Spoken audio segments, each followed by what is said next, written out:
Hi everyone. Yeah, my name is Shrey Shura. So I want to open with a simple question. Are you healthy or are you just not sick? That's the theme we're here today to discuss. Medicine typically begins when something is already wrong, but health begins much earlier and it ends much further along than medicine can usually take us. Health is not only whether your labs are normal or whether or not you have a diagnosis.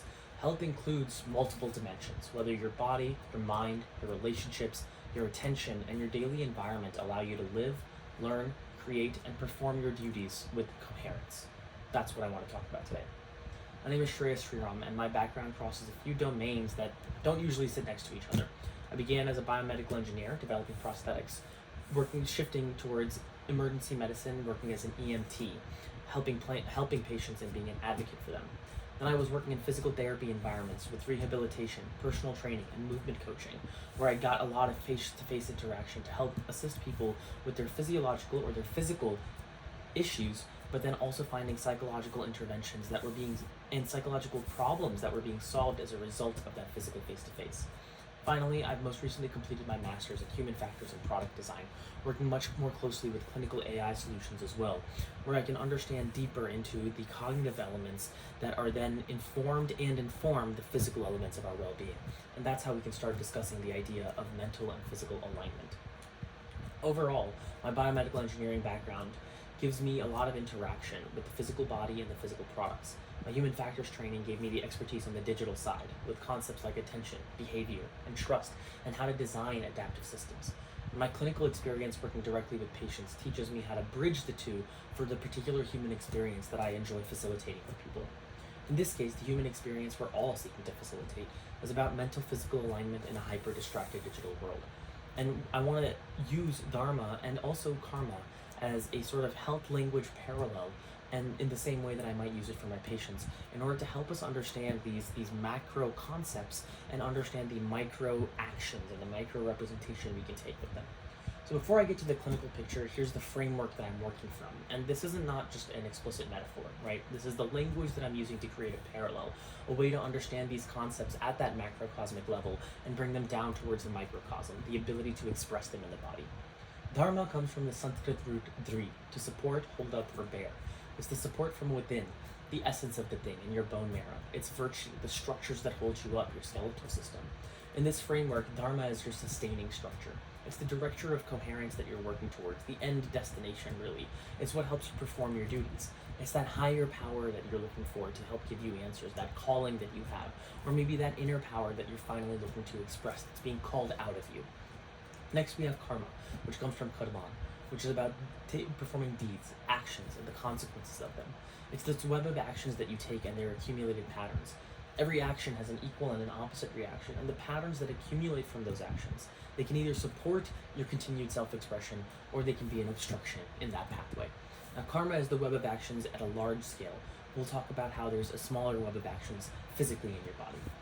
Now, health in this framework between Dharma and Karma is the relationship between the support, that essence, and expression, your existence, between Dharma and Karma, between what is supporting you and what drives you forward, and what your actions have accumulated over time. So now let me bring this in towards the actual body, because this is where it becomes real, and where it becomes real for patients as well.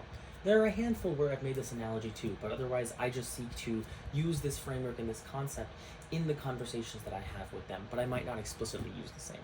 So now let's talk about the body. Dharma, I relate to your bones. Your skeletal structure is part of this compression system. It supports you up against gravity. It's holding you up and it's bearing the load that's coming in from the outer world. It's the process of literally standing up for yourself by performing your duties. That's what's right for you. And the bone marrow specifically, that represents the generative capacity, the renewal, the essence of you. Now, karma, I relate to being like fascia.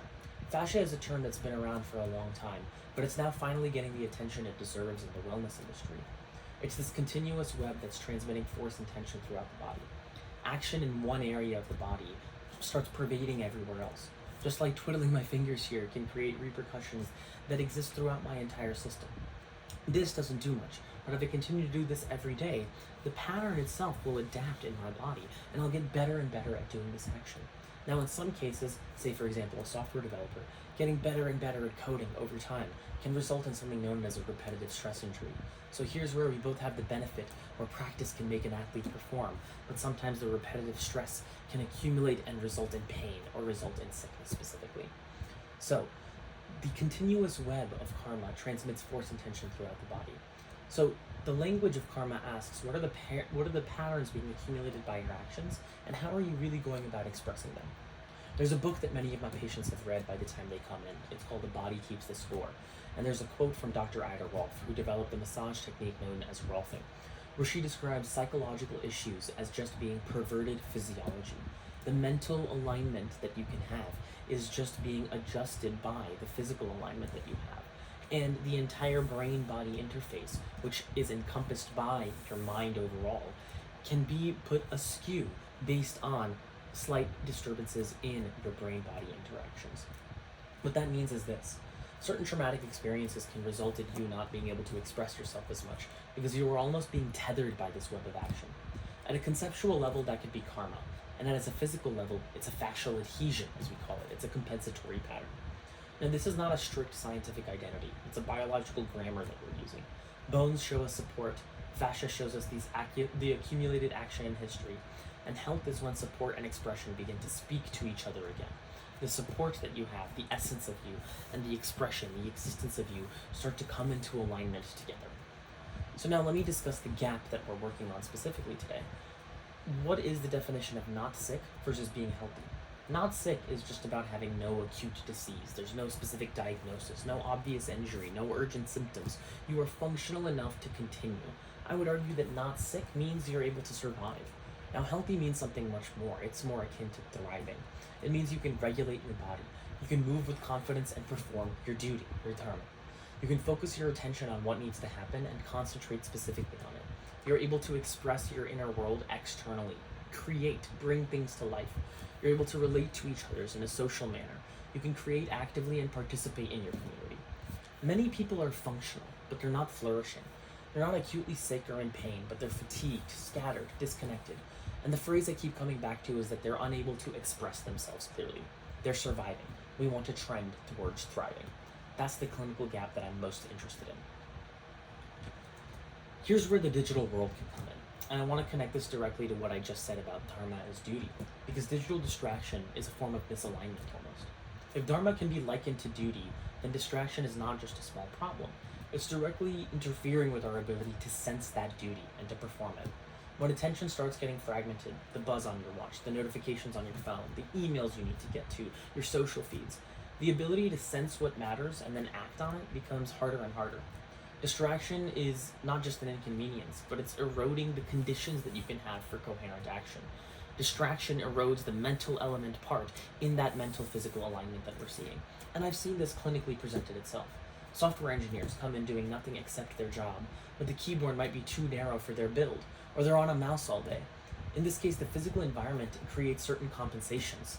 A gamer might be really good at playing with the mouse and keyboard, but over time they need to strengthen those physical presentations in order to optimize the way that they're expressing themselves, being good at the game. This is where the digital piece interacts with the psychological. The attention can feel fragmented before they've even felt what their body is telling them. The war on attention that we're living inside is working and eroding the psychological first, and that trickles down into the physiological. So we need to make sure that the tension that's lying up here doesn't trickle down into our inability to bear load. We need to make sure that we're supporting ourselves and being load-bearing individuals so that that can, rather than resulting in anything trickling down, from the bottom up, we're able to support the mental through the physical. And this is the way that I approach mental physical alignment. If we're able to work on the bodily elements, we can only hope that it continues to go up, support, and bear the load that our mind is taking on. Our bones, the skeletal structure, are helping hold up and bear the load of our psychological being. Rather than being compressed by the psychological load that we have, we're able to produce tension and counteract this to maintain our integrity. There's a concept called biointensegrity that I would love to dive into deeper later. But the focus of it is that our body is a continuous tension compression system. And because of that, the bones act as resistance to compression, resistance against gravity. But your muscles and fascia are part of the tension system, where they help hold everything nice and taut and coherently together. It's what helps you create your posture. When you have biotensegrity, your biological body has integrity, that mental physical alignment we're seeking. So now let's get to the language of practice intuition that I use, and I like to make it as easy as pie. How do I work with this clinically? Pie is perception, intention, and expression. Perception is about what you're sensing, not just the pain or the injury, but what's the person sensing in their complete life, physically and mentally. For example, I have an art teacher that came in with low back pain. She was able to communicate that she was sensing something more than just discomfort. She was feeling off, disappointed in her inability to communicate with her students, because every time she reached over to grade their work, the low back pain stopped her. Intention is what direction is being called for. This is where the real work happens. I could have just addressed the low back pain and sent her home, but her intention, once we were able to put a name to it, identify it, and once I asked about it, was actually to be able to see eye to eye with her students, to connect with them, to give them the feedback they needed to become better artists. So rather than having her hunch over a desk, we started working on getting her to squat down, to bring herself to their level instead. So our intention shifted our focus from what we were perceiving. The low back pain still existed, but rather than targeting the low back pain only, we targeted strengthening of the lower body extremities, getting her to squat down, to accomplish the psychological element, and inevitably that lower body strengthening helps address the physical element of the low back pain. Now, expression is about how they're acting, moving, speaking, or creating. That same art teacher is now able to create more canvases, read more books with her students, and sit for longer periods of time, because her low back pain is gone, her lower legs are stronger, and the psychological benefit of being able to actually communicate with her kids has changed everything for her. These are the multiple dimensions that are resulting in her flourishing in her internal world and being able to translate that to her community, her students, and social relationships. This pie loop is something I revisit every single session. Accumulated actions in between sessions, or what we might even consider accumulated karma, is going to affect how they move in the next visit.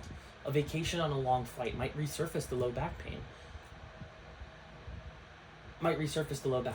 So we check, what are you sensing? What direction feels right for you, and how are you expressing yourself now?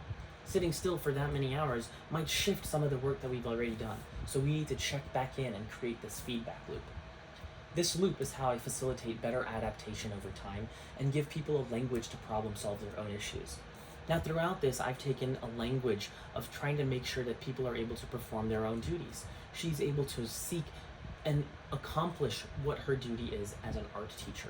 And I'm doing that through the lens of physical support, creating a stronger physical structure to support the mental structures. And it's through this integration that we can create the mental physical alignment, this health beyond just medicine, being healthy rather than just being not sick. So now this is where I'm going to zoom out to the larger frame that I've gained through my experience, not just with the physical body, but also my most recent work as a human factors designer, understanding more about the cognitive elements and the behavioral science behind the scenes. What I've described overall and what I work towards is human systems hygiene. Not just treatment, not just protocol, but hygiene in the oldest sense. Certain practices that maintain the conditions for health before disease even appears. It's all about load management. The content of this can include concepts like breath and regulation. Thinking of pranayama not just as limited to breath control, how we often interpret it, but as the terms prana and ayama, this vital life force expansion. We consider movement and mobility, and even the ability to stay still, knowing when to not take action. Our asanas and isometric holds, the ability to express ourselves fluidly once we've embedded those postures. Sleep and recovery are an unconscious process of giving the body rest mentally and physically. Reflection and emotional processing, the integration of some of this meditative work, shadow work as we call it, understanding how deeply trauma is embedded and represented in the physical body. Once that internal world is improving, we're improving that mental alignment, that mental physical alignment, then we can step into the external world. We can navigate these digital boundaries, these hyper distractions. We can strengthen our social connections and participate in community with less reactivity. Human systems hygiene is the maintenance of all these conditions that make adaptation and learning and self-expression possible.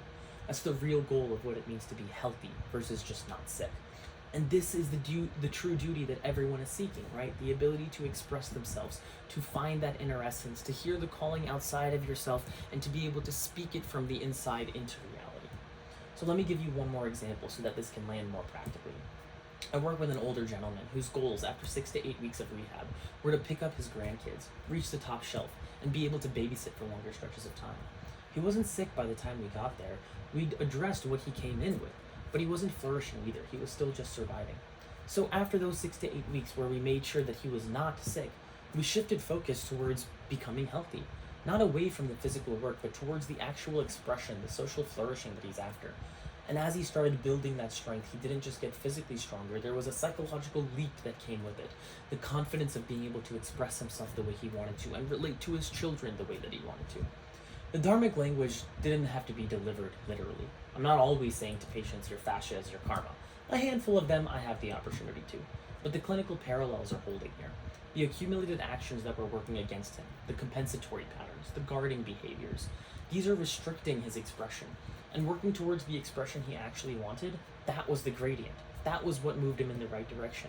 Because he, in his bones, understood what his duty should be, what he wanted it to be. And we made sure to facilitate that process. When someone says, I know what I should do, but I can't do it, I don't look first at motivation. I look at this easy as pie loop. Is the perception unclear? Are there things interfering with their senses? Pain can interfere with their senses. Is the intention weak or conflicted? Your environment, your mental ability to stay grounded can affect the way that you actually express those intentions and can block the way that you express them. This can even be seen in the actual physical ailment that individuals have. The feedback loop can be confusing itself because if any element of this loop is slightly off, you're not aligned, and the feedback you're getting in could be colored by different elements that might be visible to you in the form of pain or sickness, or may even be invisible to you. This is where the real issue is. I have a phrase I often use with clients and use for myself. Learning is unobstructed self-expression. You want to be able to sense the structures around you and know how to navigate them, jump over them, push them, pull them, avoid them, maybe even run into them briefly to get to the next position.